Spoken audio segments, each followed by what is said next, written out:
this is Faith at Faith and Books. How are you? I'm going to do plans for May reading because it's April 14th now, so we're halfway through April. So I wanted to make sure that I reiterate it to people that I'm going to do a nature read-along, and anyone's welcome to participate. And it's Tarka the Otter by Henry Williamson. And I'm really looking forward to that because otters have reappeared in some river in Virginia. I'll have to look up the article, but that's exciting. I like otters, they're cute.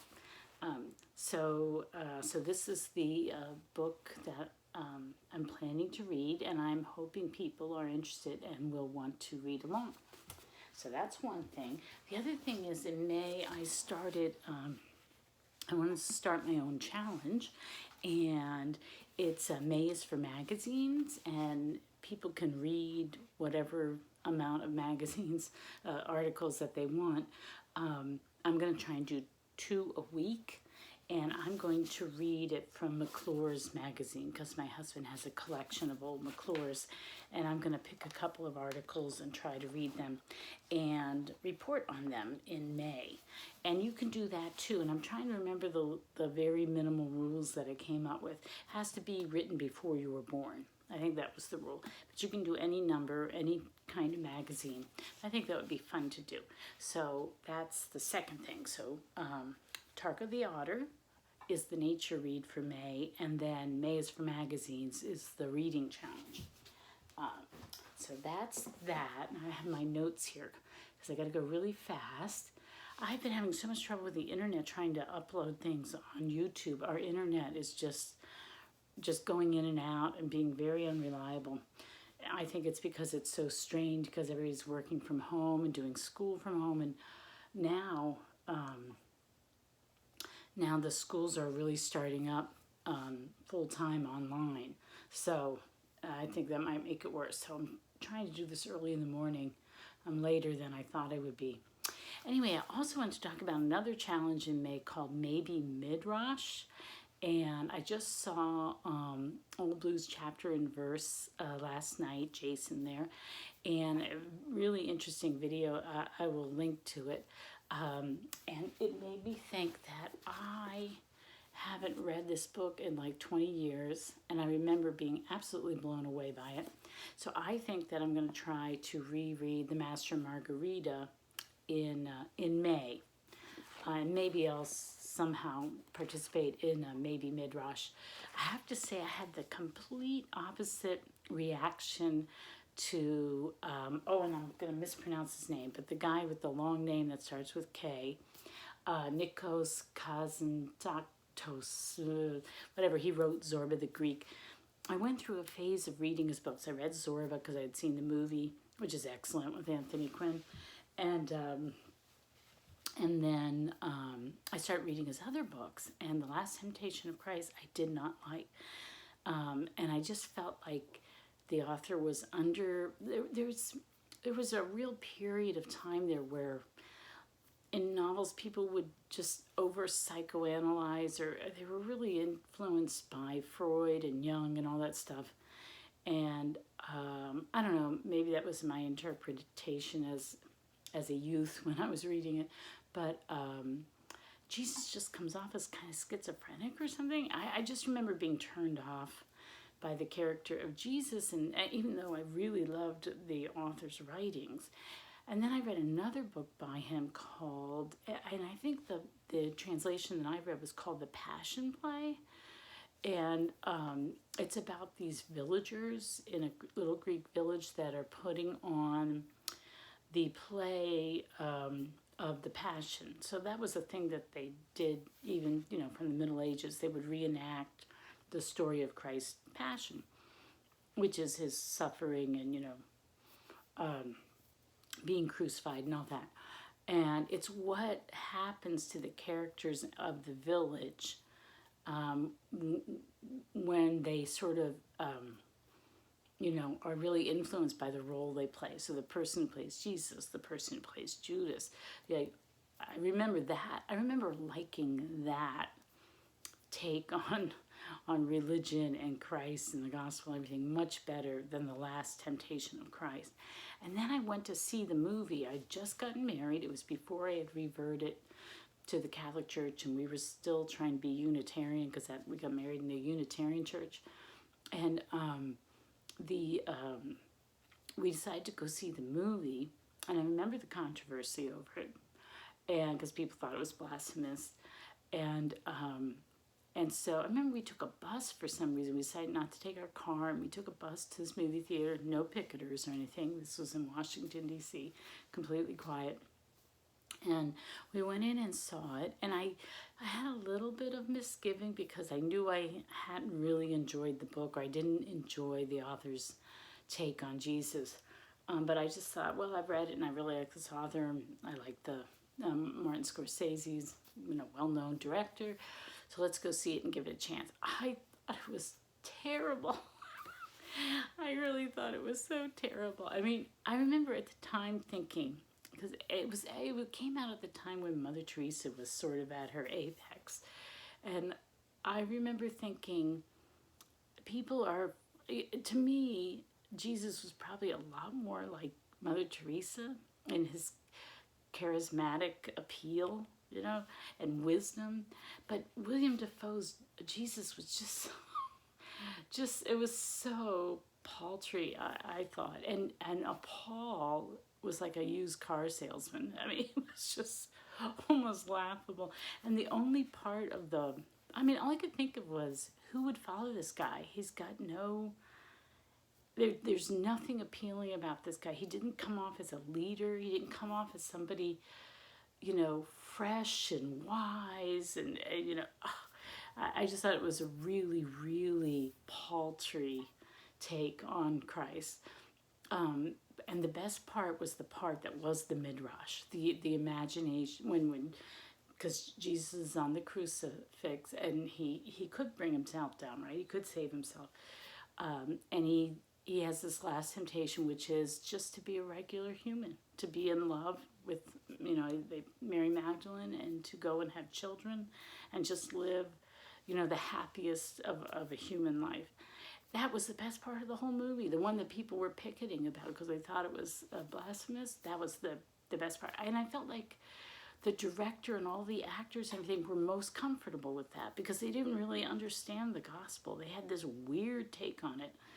And so they couldn't really interpret that well, but they could interpret the regular. I think there was such a lack of religious imagination going on in that movie.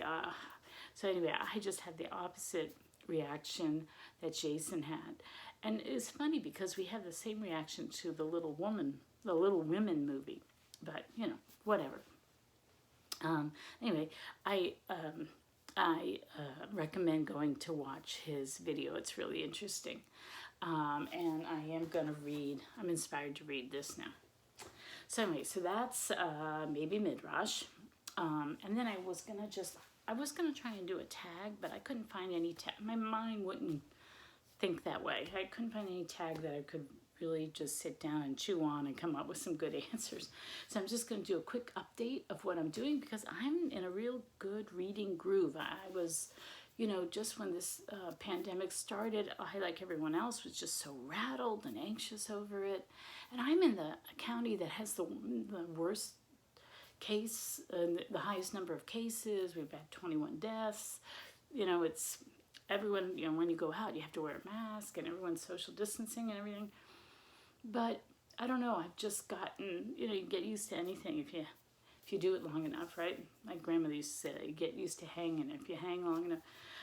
And so, I don't know, I feel like I got over that. And when I was reading all those middle level books and middle grade books, somehow that got me back into the reading groove. So I'm having a great time reading. My son and I finished Isaiah, the book of Isaiah, on Holy Saturday, and that was a really good read. And Lent is a good time to read Isaiah because all these Psalms and the Old Testament, and if you read the Liturgy of the Hours, there's so many of the hymns. They're all, they all either come from Isaiah or they're echoing Isaiah. And there were so many familiar phrases, you know, that I've been hearing all my life from Isaiah. So that was a really good thing to read for Lent, and I enjoyed doing that with my son. That was fun. Wait a second, I'm looking for my books I want to show you. So I started reading Centered, which are just little quotes, little excerpts from books that Bishop Barron has written, right? The first one's on just believing in God. So I just read one or two of those in the morning and think about it while I'm sipping my coffee. And I've started Pilgrim's Progress. I'm just up to page 34. And I'm finding it relatively easy to read. And it's a lot of people seem to view it almost as a children's book, even though the language is a little dated. So I'm getting started with that. And Patrice Jones is also reading it with me, so that's fun. I hope you get your book soon. Patrice, she's been reading it, I think, online with the Gutenberg Project or something, but she's waiting for her book to arrive. So this will be interesting. I'm looking forward to that. It's such a famous, iconic book. You know, I'm glad I'm finally getting to it. In fact, I've been also reading this book. This is my light read, The Marriage of Katherine, and they reference the Pilgrim's Progress in this book. This is a really interesting book. It's light, it's very quiet. It's just about ordinary people who are good people trying to deal with the vicissitudes of life, and it's a very quiet story, and it's a sequel. I didn't realize that it was when I got it. The first book is called Katherine Wentworth, and then this is her second marriage, and but it has the reference to Pilgrim's Progress. They talk about the sacrament of marriage, which is that's really kind of Catholic talk, and also they talk about Saint Margaret of Scotland. So was this author Catholic, or is it just that's Anglican, and that those aspects of Anglicanism or whatever it is, Church of Scotland, hadn't been expunged? I don't know. But anyway, I'm finding it a really lovely book to read. It's a nice light read, written in a very quiet way. And it's set in Edinburgh and in the Scottish Highlands, so it's just so beautiful. It's really making me want to go to Edinburgh. I want to travel. So that's a good book. I also started reading Favorite Tales of Sholom Aleichem. And I'm only like the third one in. The first two didn't even have to do with Tevye. So this author, that's his pen name, Sholom Aleichem, he wrote Tevye the Milkman and those stories that Fiddler on the Roof were based on. So he has such a great voice in the way he talks, because he's just like a comical Jewish peasant from, I think it's very redolent of Yiddish idioms and that sort of personality. So it's a wonderful reading voice, and very humorous, And so I'm really enjoying it. It's so different. I'm reading these two together, and it just completely different writing style, which I'm kind of liking that, the variety. So I started those, and I'm very enjoying them a lot. And then I actually got some headway into Eagle Against the Sun, about the Pacific War. The Pacific arena in World War II. And I was really stumbling, and I was thinking to myself, am I going to bail or not? And then I thought, no, I don't want to bail, because my father flew those F-6F Hellcats at Okinawa, and or Iwo Jima, and or both. I think it's both. I've been trying to do some research. He told all these stories about World War II when I was a kid, and I only half listened. Like, I just remember the funny anecdotal ones, but I don't remember much. And I keep asking my sisters, but we're so bad at communicating with each other. The two sisters that have done the most research are the hardest to connect with. So anyway, so I've been doing some research on this ship that he was on. He was on the USS Macassar Strait. Macassar Strait was an earlier battle. He went to He went into the Navy, became a fighter pilot, and then they kept him at Pensacola for 2 years being a flight instructor. And then he got sent to California and to, I think, Oregon too. And I know at least once he had to fly, I don't know if it was a person or something, to New York. Because at that time he was engaged to my mother, and she went up to New York to visit him because he had just flown something across country. But then he went back, and then my mother went out there, and they got married out there. And then he went off. And it's really interesting because the way they developed fighting in the Pacific was really, really rapid during World War II, because the way their strategic thinking when the war started was changed a lot by the end of the war. And some of the admirals and stuff it took them a while to switch gears, because they were very much into fighting at paddle ships, where it really became all about carriers and the Air Force, the fighter planes and that sort of thing. So very interesting, and I've gotten through some of the horrible, horrible fighting on these islands in the Pacific, just dreadful bloodbaths, and then now I'm up to Burma. So and another thing is, reading about it, he started to mention Stilwell in China. And I'd forgotten that I had done a research paper back in college on Stilwell. I was a political science major. And I read Barbara Tuchman's book on Stilwell, and he cites that book. So it was all starting to come back to me. Not all of it, but some of it came back to me. And it was like, oh, this is familiar. So anyway, so I'm enjoying that as well. So I think that was everything I wanted to say. So let me check my notes here. Oh, my computer has completely gone out on me. Oh, here we go. Let's see. Okay, as far as I know, my daughter-in-law has not had my granddaughter yet. She was due on Good Friday, and so far nothing. And they say if she hasn't gone into labor by this coming Friday, they will induce. So, if you're a praying sort, please keep praying for her. We're excited, and every day we're waiting to hear. And yesterday was my 60th birthday, and I had a lovely, lovely birthday. My kids were wonderful. My husband was home. We had a really nice time. My oldest daughter came over and made dinner. My youngest son cleaned all the dishes. It was really lovely. And so I really enjoyed myself on my birthday, even though I'm not going up to